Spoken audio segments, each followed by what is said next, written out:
네, 여러분 안녕하십니까? 옴니사의 새 출발, 호라이즌과 워크스페이스 원으로 구축하는 미래형 가상화와 디바이스 관리라는 주제로 오늘 웨비나 진행을 맡게 된 안나경입니다. 반갑습니다.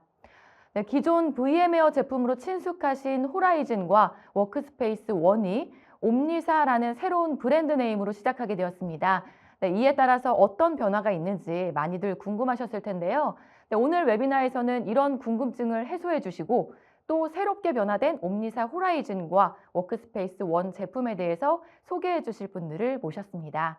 네, 옴니사 코리아에서 파트너 비즈니스를 총괄하고 계시는 현필한 상무님과 옴니사 코리아에서 기술 파트를 하고 계시는 이대근 이사님, 그리고 다우데이터에서 가상화 프로젝트를 담당하고 계시는 이용근 차장님 오늘 자리해 주셨습니다. 안녕하십니까? 네, 안녕하십니까. 네, 한 분씩 자기소개 부탁드리겠습니다. 네, 저는 옴니사 코리아에서 파트너 비즈니스를 총괄하고 있는 현필환이라고 합니다. 예, 반갑습니다. 네, 안녕하십니까. 저는 옴니샤에서 기술 쪽을 담당하고 있는 이대근이라고 합니다. 만나 뵙게 돼서 반갑습니다. 네, 안녕하십니까. 저는 다우데이터에서 옴니샤 쪽 기술 지원을 하고 있는 이용근 차장입니다. 오늘 이슈가 되고 있는 망분리에 대한 보안, 그리고 옴니샤 클라우드로 이제 전환할 수 있는 부분에 대해서 말씀드리도록 하겠습니다. 네, 세 분 반갑습니다. 네, 오늘 웨비나가 진행되는 동안에 시청자 여러분들께서는 궁금한 사항이 있으시면 채팅창에 질문을 해주시면 담당자분께서 답변을 해드릴 예정입니다.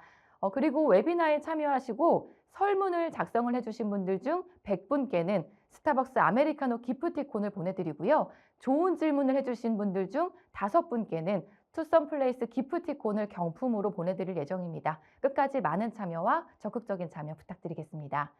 네, 그럼 지금부터 호라이즌과 워크스페이스 원을 통해 업무 환경에서 생산성을 극대화하고 통합 디바이스 관리로 데이터를 안전하게 보호하는 구체적인 방법들에 대해서 소개를 해드리도록 하겠습니다.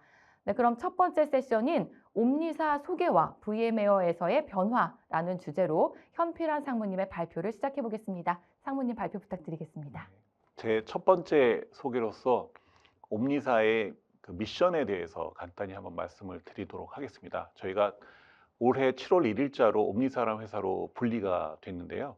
We empower employees to do their best work from anywhere through smart, seamless and secure experiences 라는 뜻이거든요. 그래서 제가 한글로 좀 번역을 해보면 우리는 조직의 구성원이 어디서나 스마트하고 시미스를 제가 매끄럽고라고 번역을 해봤습니다. 매끄럽고 안전한 디지털 업무 공간에서 최고의 성과를 낼 수 있도록 한다라는 미션을 가지고 기존의 VM웨어의 EUC 디비전에서 분리되어서 새로운 회사로 7월 1일자로 시작하게 되었습니다. 저희는 여러 기술을 활용하여 디지털 업무를 모두에게 더 나은 방법으로 개선하고 그를 통해 여러분이 더 많은 비즈니스 가치를 창출할 수 있도록 돕기를 원합니다. 지난 4, 5년 동안 팬데믹 및 포스트 팬데믹 기간을 거치면서 업무 공간의 개념은 완전히 변했다고 보고 있습니다. 첫째로 좋은 사용자 경험, 그리고 둘째로 근무 환경의 유연성, 그리고 셋째로 다양한 기기 선택에 대한 고려는 이제 당연한 것이 되었습니다. 직원들은 자신과 자신의 업무에 가장 잘 맞는 방식으로 작업하기 마련입니다. 그래서 좋은 디지털 직원 경험은 인재 유지, 그리고 비즈니스 민첩성, 그리고 비즈니스 회복력에 필수적이라고 여겨집니다. IT팀과 시장 모두 시대의 변화에 대응하여 디지털 업무 공간의 유연성과 기기 선택의 폭을 확대하고 있습니다. 직원 및 조직의 요구를 지원하기 위해 사용기기와 앱의 수가 수백만 개로 증가하고 있습니다. 하루가 멀다 하고 쏟아지는 다양한 새로운 기기 및 앱의 급속한 성장은 관련 기술이 따라잡기가 어려울 정도로 훨씬 빠르게 진행되고 있으며 이로 인해 기업의 무질서도가 크게 증가하고 있습니다. 이 무질서도를 저희는 엔터프라이즈 엔트로피라고 표현을 하고 있습니다. IT팀은 이 모든 기술을 관리할 수 있는 단일 장소가 없는 상황이고요. IT팀들은 문제의 한 측면에서만 집중한 개별 솔루션을 도입해 문제를 전체적으로 해결하지 못하는 경우가 많습니다. 이런 솔루션 간의 단절과 공백으로 공격 표면이 넓어지면서 기업들의 보안 위험도 함께 커지고 있습니다. 이제 기업이 필요한 것은 집중화된 접근 방식, 영어로는 a focused approach라고 보고 있습니다. 즉 관련 문제를 따로따로 해결하기보다는 종합적이고 우선순위가 명확한 전력을 세워서 접근해야 합니다. 저희 옴니사가 바로 그 집중된 접근 방식을 제공하고 있습니다. 옴니사는 스마트하고 매끄러우며 안전한 디지털 경험을 제공하는 데 100% 집중하고 있습니다. 옴니사는 AI 기반 담임 플랫폼으로 앞서 언급한 복잡한 문제를 해결하고 시스템의 무질서도를 효과적으로 관리합니다. 이로써 여러분은 보안 강화, 운영 효율화, 그리고 비용 절감의 혜택을 동시에 누릴 수 있습니다.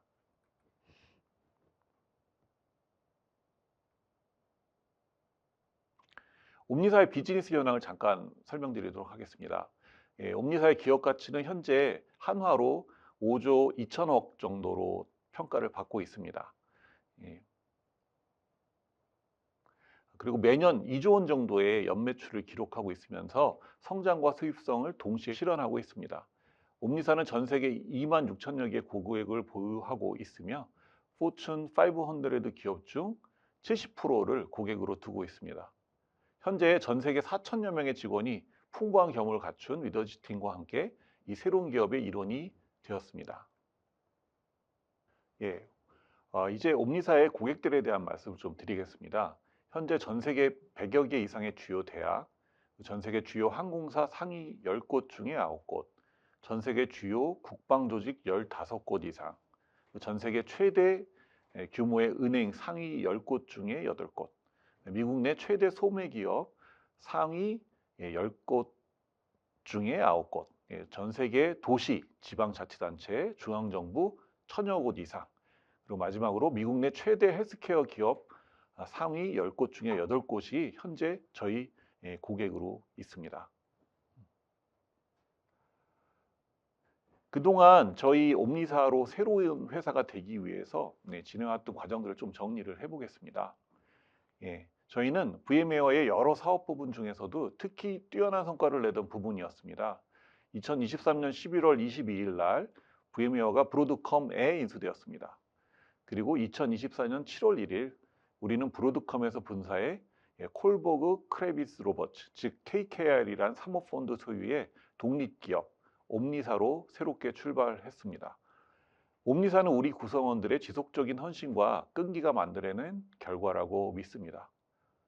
세계 3대 사모펀드 중 하나로 손꼽히는 KKR은 우리의 비전을 빠르게 이해했으며 현재 34조 원으로 평가되는 시장 기회와 우리가 이 분야를 선도할 역량에 강한 확신을 보이고 있습니다. KKR의 전폭적인 지원을 바탕으로 옴니사는 전 세계 고객과 파트너를 위한 디지털 업무 환경 혁신에 전념할 수 있는 민첩함과 자산을 갖추게 되었다고 말씀드릴 수 있을 것 같습니다.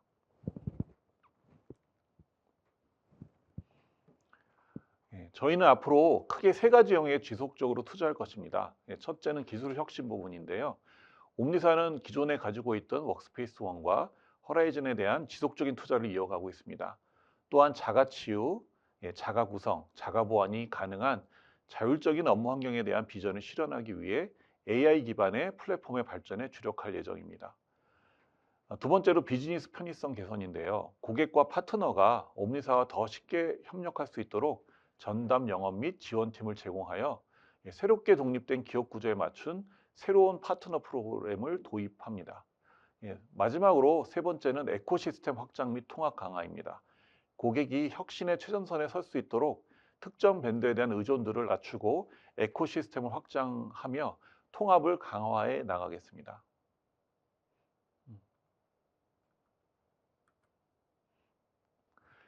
현재 우리는 새로운 디지털 업무 공간의 새로운 시대에 진입하고 있습니다. 몇 가지 측면에서 이거를 좀 바라볼 수 있을 텐데요. 첫째로 AI는 세대의 패러다임을 바꾸는 근본적인 변화를 끌어낼 큰 잠재력을 지닌 기술이지만 동시에 여러 도전 과제를 수반합니다. 이러한 도전 과제에는 기술적 장벽과 문화적 장벽이 포함됩니다. 옴니사는 스스로 최적되는 업무, 저희는 이제 오토노머스 워크스페이스라고 부르는데요. 라는 비전을 실현함으로써 여러분과 여러분이 속한 조직이 새로운 시대에서 성공을 거둘 수 있도록 돕기 위해 존재하고 있습니다. 예, 마지막으로 최근에 있었던 옴니사의 그 글로벌 행사에 대해서 약간 소개를 드리겠습니다. 예, 최근에 일본 동경, 미국 댈러스, 네덜란드 암스테르담에서 옴니사 원이라는 행사를 진행을 했고요. 매년 진행을 할 예정입니다. 거길 통해서 저희가 몇 가지 새로운 내용들을 발표했는데요. 그 부분의 일부를 좀 소개를 드리면 옴니 AI 어시스터라는 AI 기반의 에이전트 서비스가 발표가 됐고요. 그 다음에 기존에 있던 허라이즌에 대해서 2406에 대한 이노베이션에 대한 얘기들이 있었고요. 그 다음에 UEM 어더나이제이션, 그 다음에 애플 디바이스에 대한 좀 더 깊이 있는 지원, 그 다음에 덱스라고 불리는 플레이북스 지원, 그 다음에 다른 보안에 대한 강화된 기능들이 발표가 되었습니다. 그래서 이런 것들을 통해서 저희가 꾸준하게 오토노머스 워크스페이스를 위해서 투자하고 있다는 것을 한번 설명드리고 싶었습니다. 예, 여기까지가 제가 준비한 내용입니다. 7월 1일자로 새로 만들어진 회사 옴니사라는 이름만 좀 기억을 해주시면 좋을 것 같습니다. 예, 감사합니다. 네, 상무님 발표 잘 들었습니다. 감사합니다. 네, 이어서 옴니사 워크스페이스 원 소개를 옴니사 코리아 이대근 이사님께서 이어가도록 하겠습니다. 발표 부탁드립니다. 네, 발표 진행하겠습니다. 오늘 제가 말씀드릴 내용은요, 2025년에 대한 IT 트렌드에 맞춰서 여러분들이 어떠한 고충을 가지고 계시고, 그리고 저희 옴니샤 플랫폼으로 어떤 도움을 드릴 수 있는지에 대한 내용을 이야기를 하도록 하겠습니다. 자, 먼저 저희 화면을 보시면 2025년에서 나올 수 있는 IT 트렌드에 대해서 조사를 좀 해가지고 왔습니다. 지금 저희가 한 6가지 정도를 준비를 해봤는데, 이걸 좀 정리를 해보면 3가지로 좀 압축할 수가 있습니다. 하나는 사용자 경험 중심, 두 번째는 그에 따른 보안, 그 다음에 세 번째는요, 관리에 대한 어떤 효율성을 높이기 위한 방법론입니다. 저희가 코로나 이후로 재택근무가 많이 줄어들긴 했지만 하이브리드 업무 환경은 지속적으로 되고 있습니다. 그에 따른 협업 툴이라든지 우리 엔드 유저, 즉 직원들이 원하는 것들이 굉장히 많아지고 있죠. 그래서 그걸 도와주다 보면 보안이라든지 이런 부분들이 굉장히 사일로가 생기고 일관성 있지 않은 보안으로 만들어지고 있습니다. 그래서 25년의 IT 트렌드는 두 번째는 보안과 이제 포스트 망분리, 망분리에 대한 완화 조치를 어떻게 대응해야 될지가 두 번째 트렌드로 볼 수 있었고요. 그 다음에 묶어서 세 번째로 보게 되면 관리의 효율성입니다.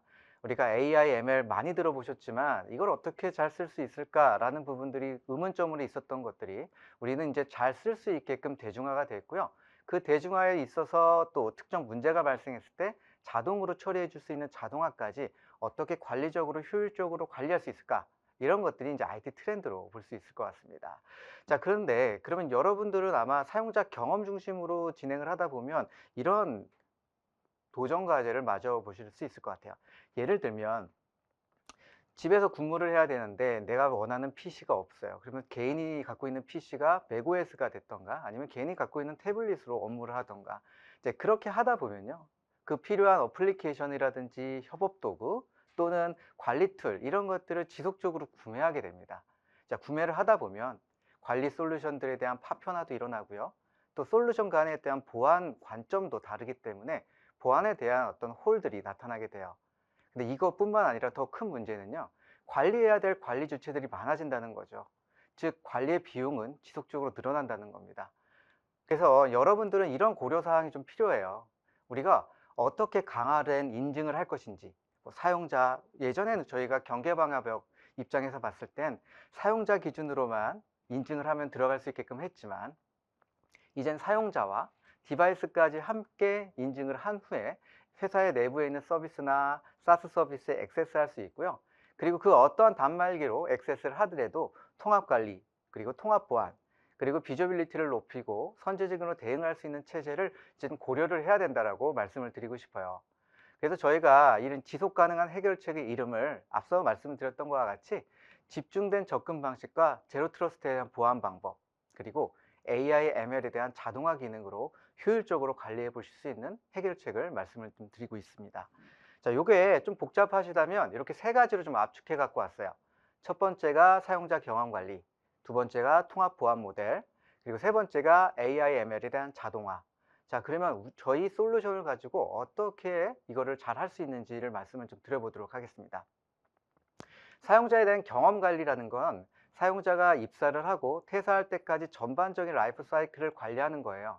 그 안에는 회사의 OS라든지 아니면 보안 정책이라든지 어플리케이션이라든지 이런 것들이 필요한 경우들이 있는데요. 이런 필요한 경우들에 대한 각각의 리소스에 대한 정보들을 수집하고 사용자가 원하는 방향으로 갈 수 있게끔 관리해 주는 걸 사용자 경험 관리라고 얘기를 합니다. 또한 그 망분리 때 많이 사용을 하시는 저희 이제 가상화 데스크탑 아니면 가상화 어플리케이션 등등을 통해서 업무의 연속성을 유지시켜 주고요. 디바이스에 대한 보안 정책도 유지시킬 수 있는 이런 사용자가 원하는 환경을 어떻게 잘 관리할 수 있을지, 이게 저희가 제공할 수 있는 첫 번째 키라고 말씀을 좀 드릴 수 있고요. 두 번째 키는 통합 보안 모델이에요.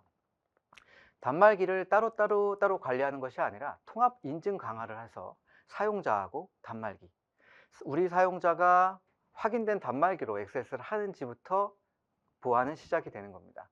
그리고 각각의 액세스 할 때마다 조건에 따른 액세스에 대한 관리 포인트를 체크를 하고요. 그리고 사스 어플리케이션이나 아니면 데스크탑 가상화 이런 어플리케이션을 액세스 할 때마다 또 새로운 보안을 접근할 수가 있게 되는 거죠. 그리고 요즘에 뭐 피싱이라든지 아니면 스파이웨어가 자신이 갖고 있는 BIOG 단말이나 회사 단말에 설치가 되면 문제가 되는데, 이런 취약점을 어떻게 보안 관리할지 이런 것들을 저희가 두 번째 키로 말씀을 좀 드릴 수 있습니다. 자, 세 번째는요, 자동화예요. 자동화라고 한다는 건 그냥 가만히 있다가 뭐 자동으로 처리가 되는 건 아니잖아요. 수천 개, 수억 개의 데이터들을 잘 수집해서 이거에 대한 머신러닝에 대한 결과를 가지고 인사이트를 하고, 그리고 그거에 따른 워크플로우를 만들어 문제가 발생했을 때 선제적으로 대응을 할 수 있는 이런 전체적인 아우를 수 있는 것을 저희가 AI, ML 자동화라고 얘기합니다. 저는 그래서 오늘을 이 세 가지의 키 파인딩을 가지고 저희 제품인 이제 옴니샤 플랫폼에 대해서 이야기를 할까 해요. 자, 옴니샤 플랫폼에는 저희가 가지고 있는 호라이즌 솔루션과 워크스페이스 원 두 가지의 솔루션을 가지고 있습니다. 자, 여기 안에서는 여러분께 도움을 줄 수 있는 가상화 데스크탑이라든지 어플리케이션 가상화, 그리고 엔드포인트에 대한 보호, 그리고 보안, 통합 보안, 통합 보호, 그리고 통합 직원 업무 관리, 이렇게 저희가 솔루션을 제공해 드릴 수 있어요. 그리고 저희가 이렇게 솔루션을 관리를 하다 보면 수천, 수억 개의 데이터들을 모으죠. 이 모아진 데이터를 가지고 머신러닝 기반으로 워크플로우를 만들거나 인사이트, 루트코즈에 대한 어나리스틱 등의 공통 플랫폼 서비스를 제공하면서 여러분들에게는 이제 효율적으로 IT를 관리하고 운영할 수 있게끔 만들어 드리고, 또 심리스한 사용자 경험과 선체적인 보안에 대한 혜택을 드릴 수 있게끔 만들어낸 게 바로 옴니샤 플랫폼입니다. 자, 그러면 오늘 저희가 사례를 좀 준비해 왔는데요. 제가 먼저 워크스페이스 온에 대해서 사용자 경험, 보안, 자동화 이런 부분을 좀 설명을 좀 드릴 거고요. 저희 뒤에서 이제 호라이즌에 대한 기능을 가지고 각각의 경험과 그리고 어떻게 보완을 할 수 있는지에 대한 설명을 좀 더 드릴 예정입니다. 아마 다들 경험하실 거예요. 처음에 입사를 했을 때하고 퇴사했을 때 많은 분들이 저도 많은 경험이 있는데, 두 가지의 경험이 있습니다. 첫 번째 경험은 제가 입사를 딱 하고 PC를 받아요. PC를 받고 일주일이나 한 달 동안 온보딩을 합니다. 필요한 어플리케이션을 설치하고 필요한 VPN이라든지 와이파이 설정을 하고 프린트 설정을 하고 보안 설정, 보안 프로그램 확인받고, 그게 한 달 정도가 걸린 경우가 있었어요. 그런데 제가 옴니샤에 들어왔을 때는요, 제가 PC를 받고 1시간 이내에 업무를 할 수 있는 환경이 됐습니다. 그건 바로 저희가 이 옴니샤 플랫폼을 사용하고 있기 때문인 거죠. 제가 PC를 받고 인터넷을 연결한 다음에 아이디하고 패스워드를 입력을 하니까 필요한 소프트웨어들이 백그라운드에 다 설치가 되고, 그리고 보안 솔루션이나 아니면 보안 정책들이 다 내려오게 됩니다. 그러고 있다가 제가 필요한 서비스들이 가운데 보시는 저 화면처럼 사스 서비스나 설정 어플리케이션 아니면 가상화 데스크탑, 가상화 어플리케이션 등등이 한 화면에 나타나게 돼요. 클릭을 하면 바로 싱글 사인온으로 바로 액세스할 수 있어서 바로 업무를 볼 수 있는 환경을 만들어 주는 겁니다. 이게 가장 저희가 중요시 여기는 사용자 경험 관리, 즉 사용자 경험을 좋게 만들 수 있는 업무 환경으로 제공을 해드리는 거예요. 자, 그러다가 제가 무슨 문제가 생겼어요. VPN이 연결이 되지 않아요. 그래서 셀프 서비스 창으로 들어가 봤더니 저하고 똑같은 문제를 갖고 있는 FAQ가 있어서 처리를 하려고 했지만 그래도 되지 않아서 IT팀에게 원격 기술 요청을 받았습니다. 그래서 IT팀이 직접 오지 않고요. 원격으로 기술 지원을 해주고요. 그 뒤에 바로 설문조사를 해줍니다. 그래서 제가 어떤 부분들이 문제가 있었고 이런 부분을 받으니까 좋았다라고 끊임없는 커뮤니케이션을 통해서 회사에 대한 업무에 대한 호환성이나 접근성, 일관성 등을 지속적으로 관리를 해주셨습니다. 그리고 퇴사를 하시는 분들에게는 퇴사할 때 PC를 반납을 하잖아요. 반납과 동시에 초기화가 되고요. 초기화된 PC는 다시 다음에 들어오시는 입사자에게 사용할 수 있게끔 라이프 사이클의 매니지먼트를 할 수 있게끔 만들어 드렸습니다. 자, 그러면 제가 이렇게 쓰고 있는 이 PC에서 하나의 어플리케이션을 실행을 한번 해보도록 하겠습니다. 보시는 게 지금 사스 서비스예요. 뭐 잘 아시는 세일즈포스라고 하는 건데, 제가 입사를 하고 나서 세일즈포스에 대한 어플리케이션을 실행을 했더니 바로 실행이 됐어요. 그냥 관리자 입장으로 돌아가 볼게요. 관리자에게 너 PC를 줬으니까 사스 서비스, 특히 ERP 솔루션인 세일즈포스 같은 거를 그냥 들어가게끔 해주면 문제가 될 수 있겠죠. 그래서 저희는 세 가지의 어떤 보안 체계를 갖고 있어요. 첫 번째가 디바이스에 대한 상태를 확인하고 사용자를 확인하고 그 다음에 위험 점수를 확인하는 세 가지의 필러를 가지고 있습니다. 첫 번째는 디바이스에 대한 규정, 즉 우리 디바이스가 회사에서 관리되는 단말기가 잘 관리가 되고 있는 단말인지 아닌지 확인해요. 그 내용을 보면요, 보안 정책이라든지 아니면 OS 버전, 뭐 안티바이러스나 뭐 방화벽을 어드미니스트럴 권한을 갖고 있는 우리 직원분들은 충분히 없앨 수 있거든요. 그래서 그러지 않았나 확인을 하고 만약에 지우면 접속을 차단합니다.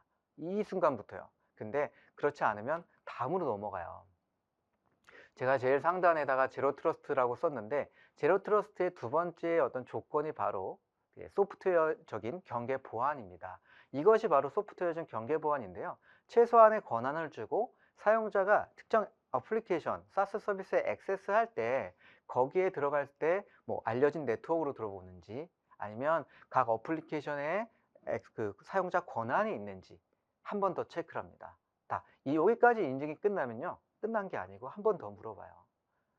사용자 개인 아이디가 1시간 전에 서울에서 로그인을 했다는 기록이 있는데 1시간도 안 돼서 저기 뭐 제주도라든지 홍콩에서 로그인 기록이 생긴다 그러면 사용자 계정 탈취됐다고 100% 저희는 알 수 있죠.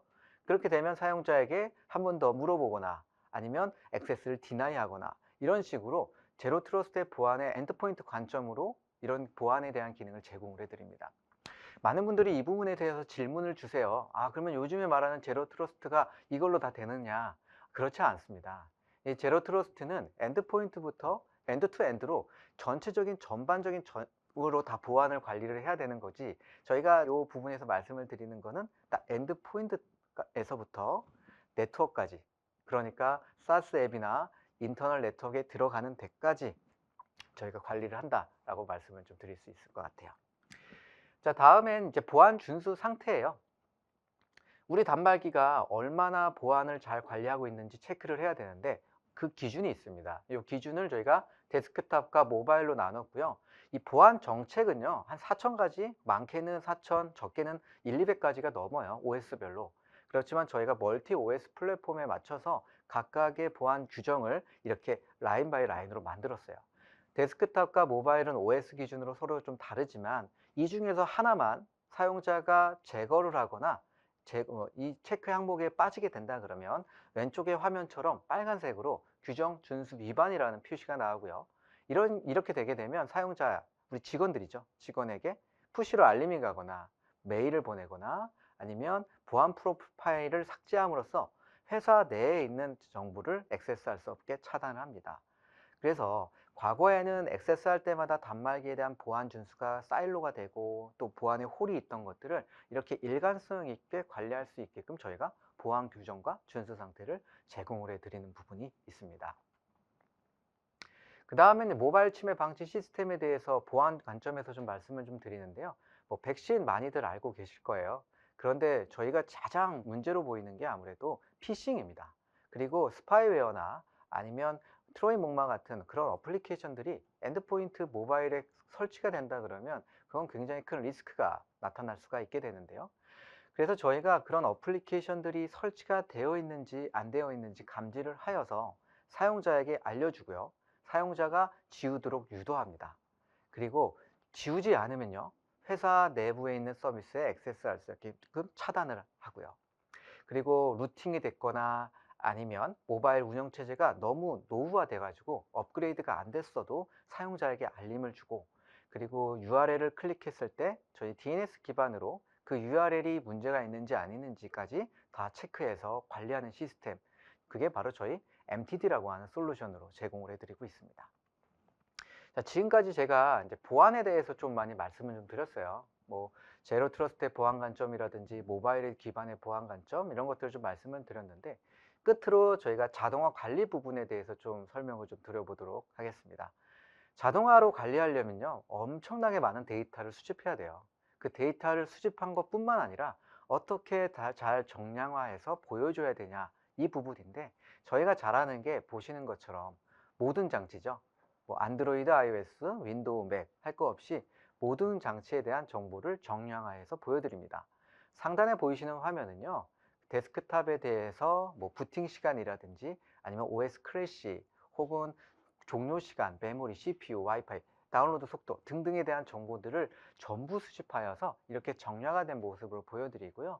그 기반으로 위쪽에 뭐 굿, 뭐 좋음, 나쁨 이런 표시로 지금 우리 회사에서 쓰고 있는 단말기가 잘 관리가 되고 있습니다, 아닙니다 라고 표시를 해 드립니다. 저희가 이제 단말기뿐만 아니라 거기에 돌아가는 어플리케이션도 관리를 하는데, 단순히 설치가 되어 있는지만 확인하는 것이 아니라 앱을 쓰시다 보면요, 크래시가 나거나 행이 나타납니다. 그래서 얼마만큼의 크래시 레이트가 있고 행이 몇 번이 있었는지, 어떤 어플리케이션에서 어떤 버전인지 등등에 대한 저희 모든 정보들을 이렇게 다 수집을 해 가지고 옵니다. 자, 수집된 정보를 갖고 저희가 정량화해서 쫙 보여드렸지만, 이게 갑작스럽게 늘어나면요, 점점 늘어나는 거 관리자가 일일이 보면서 어떻게 확인할 수 있겠습니까? 갑작스럽게 늘어나면 저희가 이상 징후 탐지라는 걸 통해서 관리자에게 메시지를 보내요. 그래서 오늘 갑자기 OS 크래시가 갑자기 많이 난다, 왜 그렇지? 라고 관리자에게 알림을 주고요. 그 알림에 대한 기준은 저희가 스마트 이상 탐지 임계치라고 표현을 합니다. 이것은요, 우리가 수집된 정보들 중에 표준 편차를 구해 가지고요, 요 기준으로 넘어가면 문제가 있어 라는 식으로 임계치를 스마트하게 만들어 놓습니다. 그리고 이 기준을 넘어가는 게 갑작스럽게 늘어난다 라고 하면 저희가 인사이트 개념으로 사용자들에게 혹은 관리자에게 바로 알려줘요. 그럼 알려주고 나면요, 그 다음에 저희는 분석을 해야 되잖아요, 문제가 생겼으니까. 근데 분석을 하려면 과거로 돌아가 보면 분석을 하실 때 정말 맨파워를 가지고 계신 분들이 막 오셔가지고 이게 왜 그렇지 하고 밤새도록 고민을 하셔야 되는데, 저희는 그렇지 않아요. 이걸 원인 분석이라고 하는 버튼을 하나 누르시고요, 그 버튼을 누르게 되면 그거에 대한 예상되는 원인을 1에서 10까지, 10가지 정도로 보여줍니다.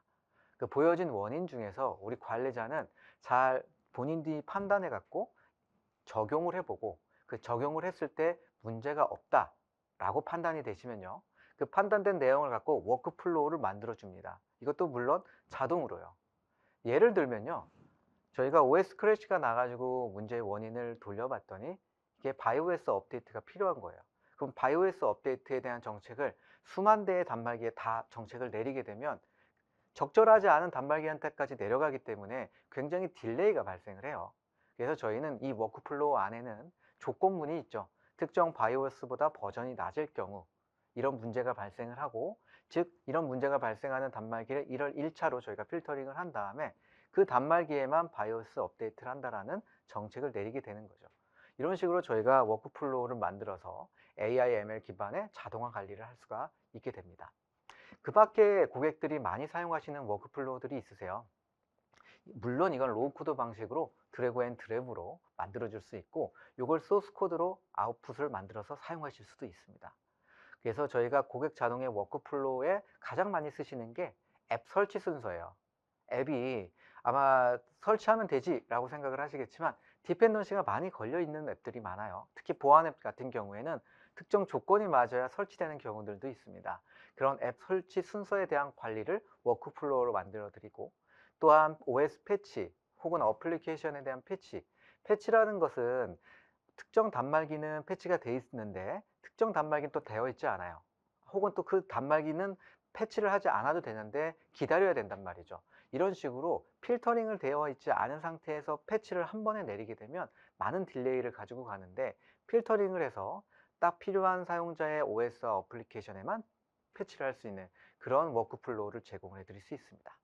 그래서 앞서 보여드렸던 것처럼 디바이스나 앱에 대한 모니터링, 그리고 디바이스 온보딩, 그리고 배터리 모니터링, 그리고 공유 단말기 체크인 알람 등등에 대한 여러분들이 사용하실 수 있는 워크플로우를 가지고 자동화된 관리를 하실 수가 있게 되는 거죠.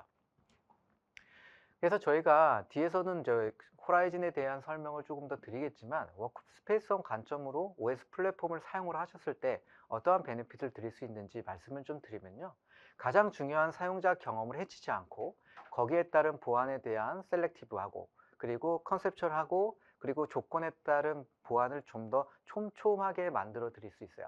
자, 끝으로 이렇게 복잡하고 다양하지만 자동화된 관리 기능으로 관리의 효율성, 즉 일부 우리 관리자가 뭐 100명, 200명이 아니라 10명 안쪽으로 수천, 수만 대의 단말기까지 관리할 수 있는 그런 편리한 기능을 저희 제품으로 제공해 드릴 수가 있게 됩니다.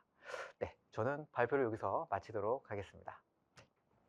네, 발표 감사합니다. 네, 그럼 오늘 웨비나의 마지막 세션인 옴니사 호라이즌 소개 및 도입 사례라는 주제로 다우데이터 이용근 차장님께서 발표를 진행해 주시겠습니다. 발표 부탁드립니다.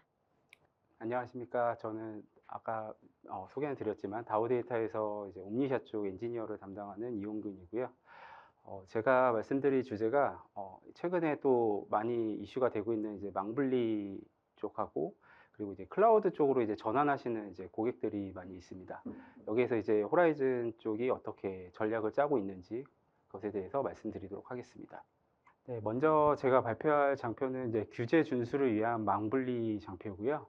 일단 저희가 망블리는 사실 되게 오래전부터 이슈가 되었던 이제 규제입니다. 그래서 이제 보통은 이제 저희가 VDI 망블리를 통해서 이제 논리적으로 구축한 사례가 굉장히 많이 있고요.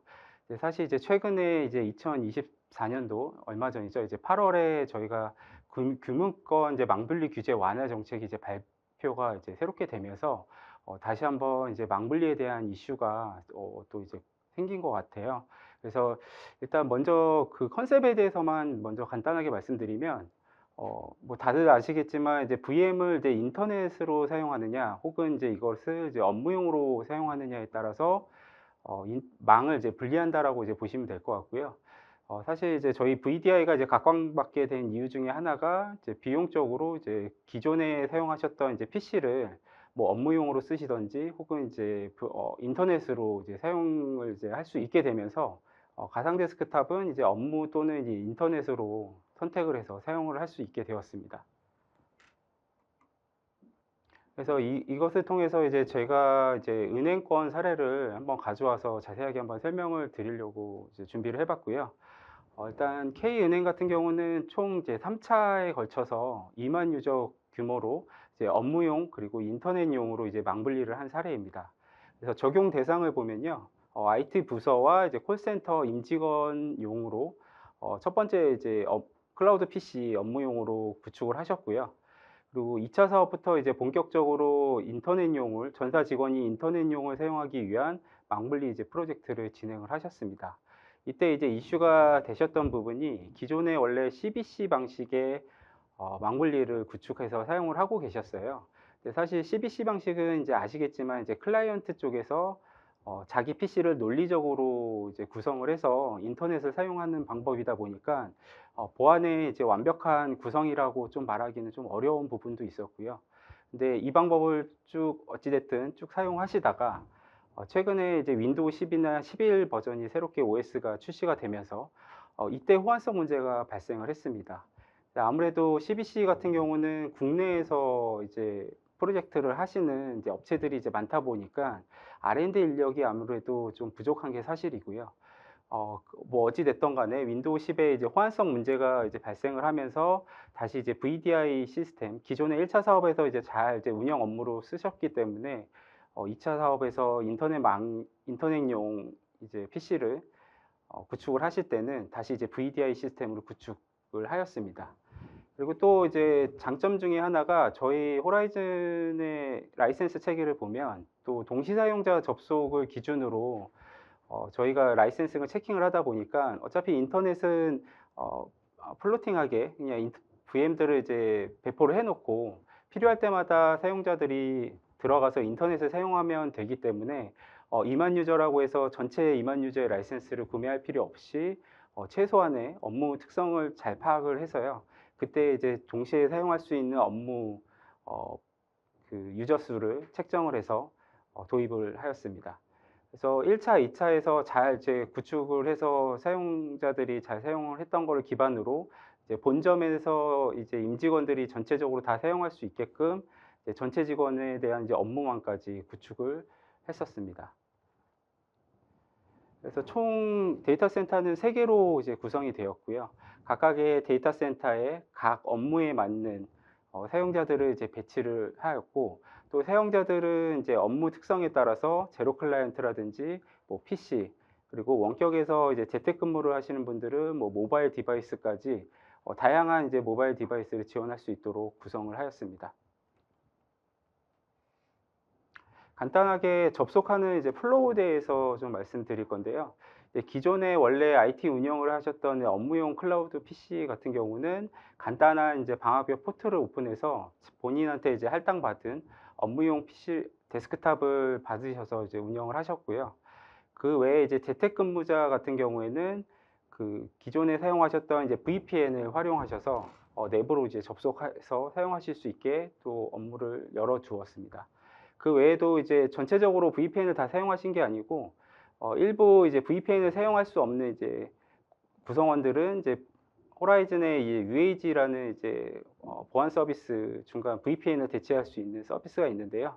그 서비스를 이용해서 또 일부 사용자들은 또 원격에서 또 사용할 수 있게끔 저희가 구축을 해드렸습니다. 그 아까 잠깐 말씀드렸던 2차 사업 중에 그 CBC 방식에 대해서 이제 좀 말씀드렸었는데요. 그때 이제 CBC의 이제 문제점 중에 이제 아까 호환성 문제를 또 말씀드렸지만 그 호환성 문제 외에도 원래 이제 자기가 사용하는 PC에 그 CBC라고 하는 소프트웨어를 얹어서 구동을 하는 방식이다 보니까 기존에 원래 사용하셨던 소프트웨어하고 호환성 충돌 문제라든지 또 여러 가지 이제 문제점들이 있었나 봐요. 그래서 그런 문제점들도 이제 포함이 됐고요. 또 가장 중요한 부분은 이제 보안적인 측면을 들 수가 있는데요. 기존에 이제 하나의 PC에서 논리적으로 인터넷과 업무를 같이 사용을 하다 보니까 원래 이제 망블리의 취지가 이제 보안을 좀 더 강화시키기 위한 취지로 이제 망블리를 하는 걸 이제 컨셉으로 가이드라인이 나왔는데 이게 아무래도 하나의 PC를 논리적으로 사용하는 게 보안적으로 취약할 수밖에 없습니다. 그래서 이제 고객분들은 이거를 이제 중앙에 데이터 센터에다가 데스크탑 서비스를 올리시게 되면 아무래도 데이터 중앙화를 이룰 수 있기 때문에 보안적으로도 굉장한 메리트를 느끼실 수 있었던 사례 중에 하나라고 말씀드릴 수 있을 것 같습니다. 두 번째 컨셉은 이제 망블리에서 이어서 저희 이제 호라이즌 같은 경우는 최근에 이제 클라우드 서비스로도 이제 호라이즌을 구축할 수 있는 인프라를 제공을 하고 있어요. 그래서 기존에 원래 알고 계셨던 이제 호라이즌 구축 방식을 살펴보게 되면 잘 알고 계시는 이제 vSphere 기반 위에 저희 호라이즌이라고 하는 플랫폼을 얹어서 온프렘에 이제 보통 이제 구성하는 방식을 많이 채택을 하셨습니다. 근데 이거를 이제 저희는 이제 클라우드 방식, 다양한 인프라에서도 호라이즌을 구축할 수 있는 컨셉으로 한번 말씀드려 보도록 하겠습니다. 본격적으로 그 호라이즌에 대한 설명을 하기 전에 이 클라우드로에 대한 이제 전환, 이제 고민을 최근에 많이들 하고 계세요. 그 이유 중에 하나가 이제 뭐 잘 아시는 이제 코로나 팬데믹을 예제로 들 수가 있을 것 같고요. 그때 이제 코로나가 발생을 하면서 갑자기 재택근무 하시는 분들이 수요가 갑자기 늘어나셨거든요. 근데 그때 이제 원래 이제 그나마 온프렘으로 VDI를 준비하셨던 분들은 어느 정도 대응은 됐을 수 있을지 모르겠는데 뭐 예를 들어 물리적으로만 망분리를 하셨던 고객이라든지 뭐 아니면 뭐 기존에 그냥 PC를 이용해서 뭐 그냥 쓰셨던 이런 환경들 같은 경우에는 갑자기 팬데믹으로 일어난 이제 재택근무 수요자들을 감당하기 아마 어려우셨을 것 같아요. 그래서 그때 이제 뭐 도입을 했던 가장 중요한 이제 사례 중에 하나가 기존에 이제 인프라를 만약에 클라우드, 퍼블릭 클라우드 쪽에서 이제 운영하실 수 있다라고 하면 그런 문제점들을 해결을 하셨을 수 있을 것 같고요. 그리고 또 좋은 점은 아까도 2024년도에 규제에 대해서 좀 말씀을 드렸었는데 최근에 이제 규제에 대한 망분리 규제를 보면 처음에 아까 말씀드렸던 2013년도에 망분리 보안 그 의무화 그때를 기점으로 사실 10년간 그 규제가 크게 변하지를 않았었어요. 그래서 한동안은 그 규제 때문에 뭐 VDI 솔루션도 굉장히 많이 도입이 됐었고 그 외에도 아까 말씀드렸던 뭐 CBC 방식이라든지 아니면 여전히 이제 PC 두 대를 이제 물리적으로 사용하시는 그런 이제 환경으로 많이들 쭉 쓰셨었는데 2020년도에 아까 말씀드렸던 코로나 팬데믹 그리고 이제 클라우드에 대한 필요성 그리고 최근에 이제 발표되는 그 금융 가이드라인, 망분리 가이드라인을 보면 클라우드 인프라 환경도 이제 규제를 어느 정도 이제 풀어주는 그런 이제 지금 흐름으로 가다 보니 꼭 인프라를 이제 온프렘에서만 사용을 해야 된다 이런 이제 관점을 좀 버리셔도 좋을 것 같습니다. 그래서 기존의 망분리도 사실 망분리라는 게 업무용이냐 인터넷용이냐 요거를 이제 구분해서 어찌됐든 사용자들한테 전달만 해주면 되는 거거든요. 그래서 가장 쉽게 망분리 클라우드를 활용할 수 있는 방법은 뭐 인터넷 VM 같은 경우는 특별하게 거기에 얹어지는 소프트웨어가 없다 보니까 이 인터넷 VDI를 클라우드 쪽으로 전향해서 쓰시는 뭐 최근에는 이커머셜 쪽에서도 많이 이제 고민을 하시고 도입을 준비를 하고 계시고요. 실제로 또 사용도 하시는 사례가 있습니다. 그래서 그런 식으로 해서 지금 인프라를 이제 준비를 해보시면 좋을 것 같고요. 사실 클라우드를 쓰는 가장 큰 이유 중에 하나는 이제 비용적인 부분이 들 수가 있을 것 같아요. 그리고 사실 저희가 온프렘으로 VDI를 구축을 하시면 전체적인 인프라를 맥시멈으로 생각을 해서 인프라를 일단 놓고선 VDI 시스템을 구축을 하셔야 되는데 클라우드 같은 경우는 이제 필요할 때 그때 이제 필요할 때만 사용자들을 이제 포팅해서 사용할 수 있는 구조를 제공을 하다 보니까 그런 이제 비용적인 거 혹은 이제 IT가 이제 필요할 때 인프라를 늘려야 될 때 하는 그런 유연성들 그런 것들에 대한 이제 장점이 있을 수 있다라고 생각을 합니다. 그래서 이제 저희 이런 이제 클라우드에 대한 필요성은 이제 말씀드렸고 이거를 어떻게 이제 호라이즌 쪽에서는 그러니까 옴니샤 쪽에서는 어떻게 이제 클라우드로 확장시킬 수 있는지에 대해서 한번 뒤에서 더 말씀드려보도록 하겠습니다.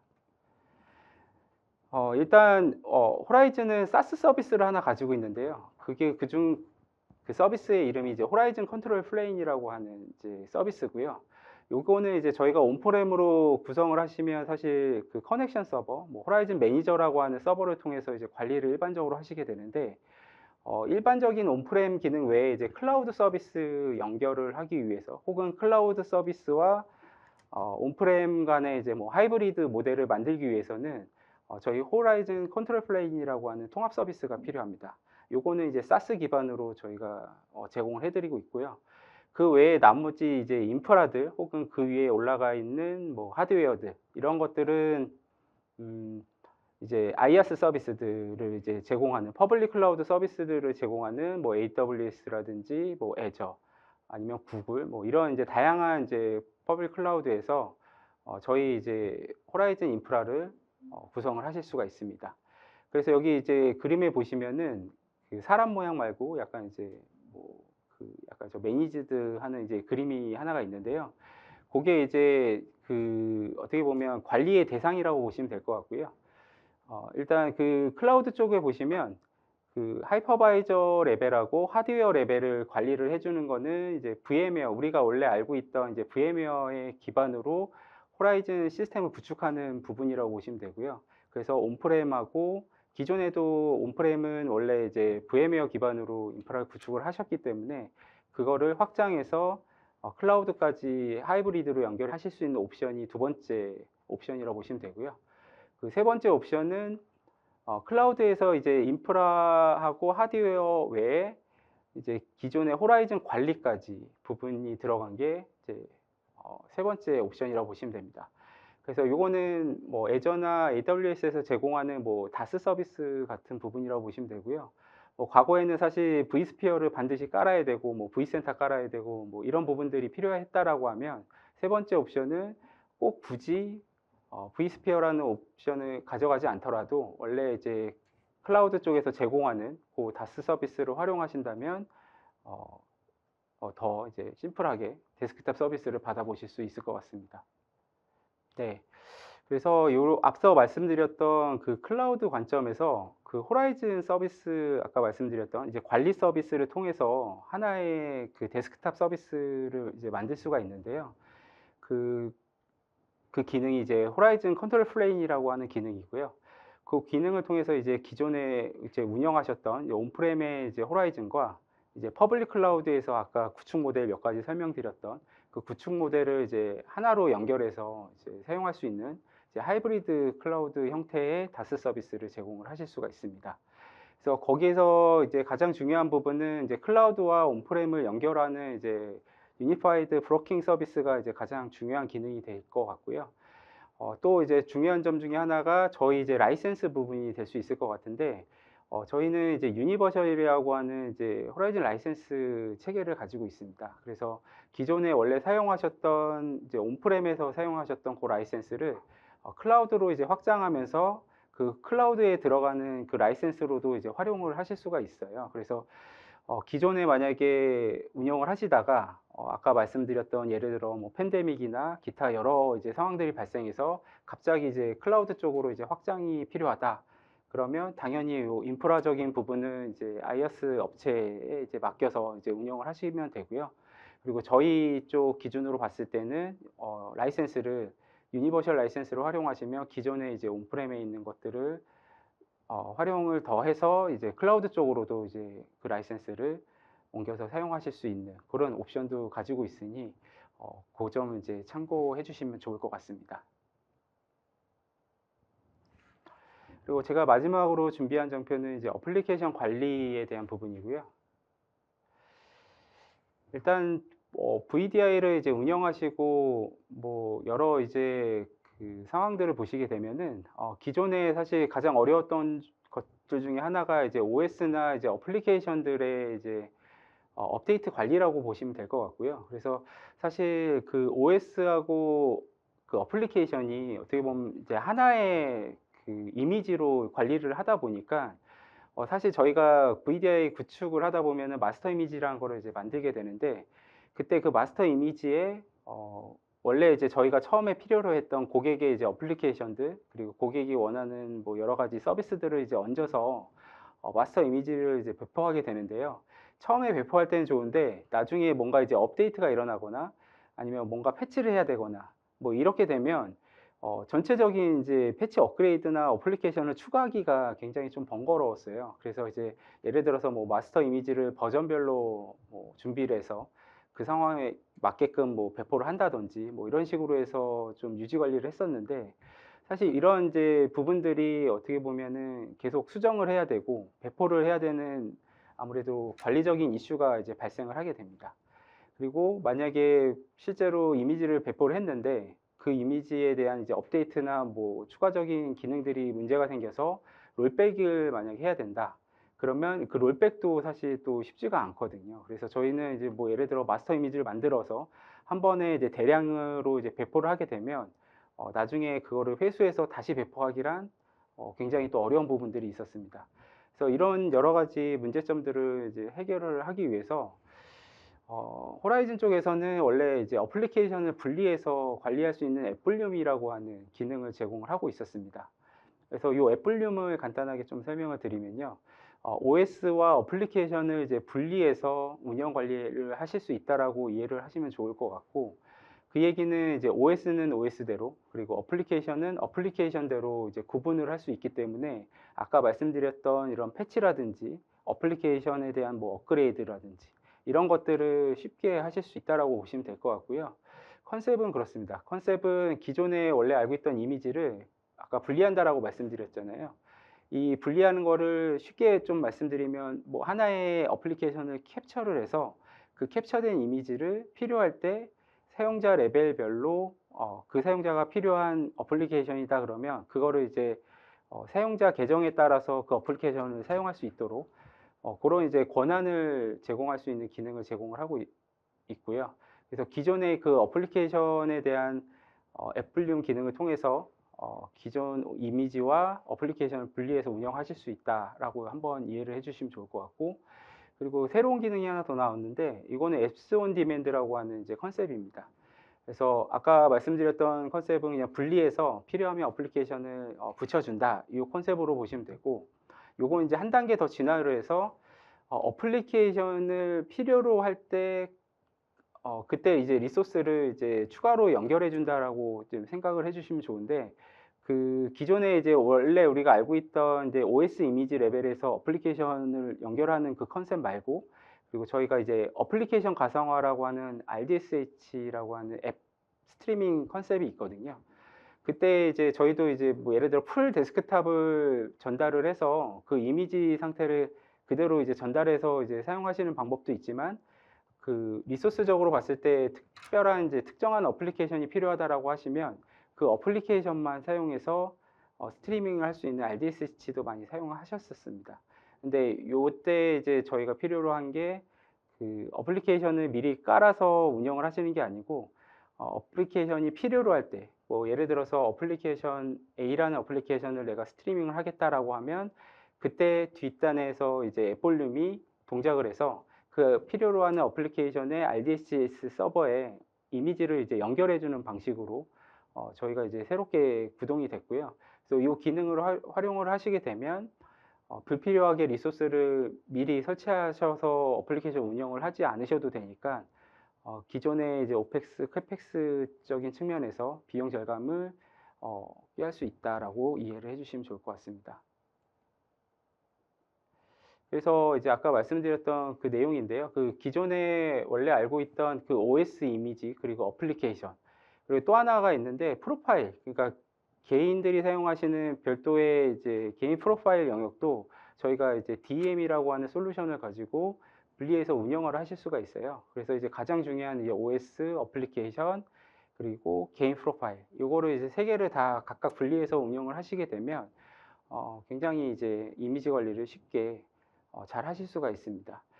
그리고 이제 아까 이제 말씀드렸던 것 중에 하나가 이제 클라우드 쪽하고 이제 확장된 개념으로 좀 다시 조금 추가적으로 말씀드리면, 요런 이미지에 대한 이제 배포나 그 컨셉들이 그 온프렘에만 그 구동되는 게 아니고요. 클라우드 인프라의 그 확장된 개념에서도 그 어플리케이션을 중앙에서 배포를 하실 수가 있습니다.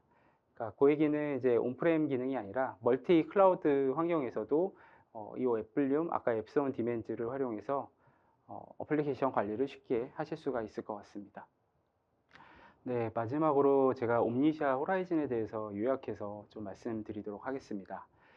일단 이제까지 아까 말씀드렸던 망분리 완화 정책에 대해서 좀 말씀드렸는데요. 그 망분리 완화 정책을 통해서 저희가 이제 업무 VDI나 인터넷 VDI를 이 워크로드를 저희가 이제 클라우드 쪽으로 옮겨서 인프라를 쉽게 구축할 수 있다라고 이해를 해주시면 좋을 것 같고요.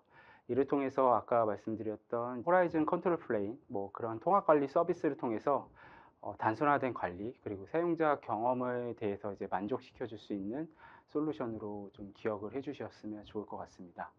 감사합니다. 네, 발표 감사드립니다. 오늘 이렇게 세 분 발표를 모두 들어봤는데요. 네, 끝으로 오늘 웨비나를 진행을 하신 소감을 현필한 상무님부터 한 분씩 부탁드리겠습니다. 네, 저희가 7월 1일자로 옴니사라는 회사로 분리된 이후에 사실 공개적인 웨비나는 제일 처음인 것 같습니다. 그래서 기존에 허라이즌 워크스페이스를 잘 아시는 분들이 있을 텐데, 이제는 옴니사 허라이즌, 옴니사 워크스페이스, 옴니사 이름을 꼭 기억해 주셨으면 하고요. 하나 더 좀 강조드리고 싶은 것이, 기존에 그 미국의 소프트웨어 업체들이 어딘가에 인수가 되거나 그러면 이제 가격을 올리는 경우가 많이 있었죠. 그래서 제가 좀 잘못된 오보된 언론 기사도 본 적이 있는데, 저희 가격이 많이 올랐다 뭐 이런 걸 봤습니다. 근데 전혀 사실이 아니고요. 저희는 기존의 가격 정책 그대로 유지하고 있습니다.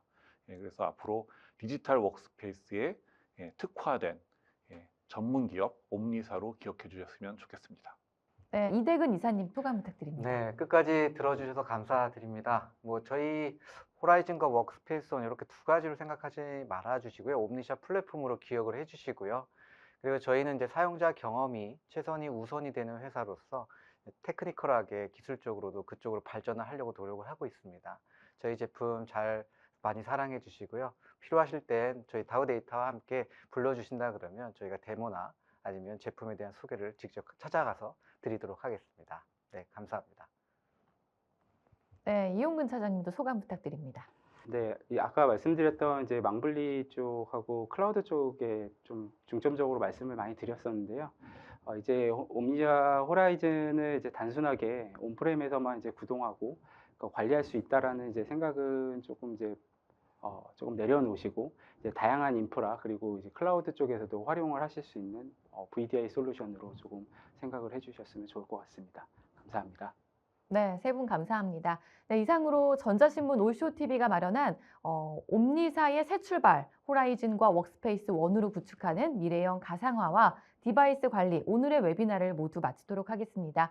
네, 올쇼TV는 또 다른 웨비나 방송으로 시청자 여러분들을 찾아뵙겠습니다. 지금까지 시청해주신 여러분 고맙습니다.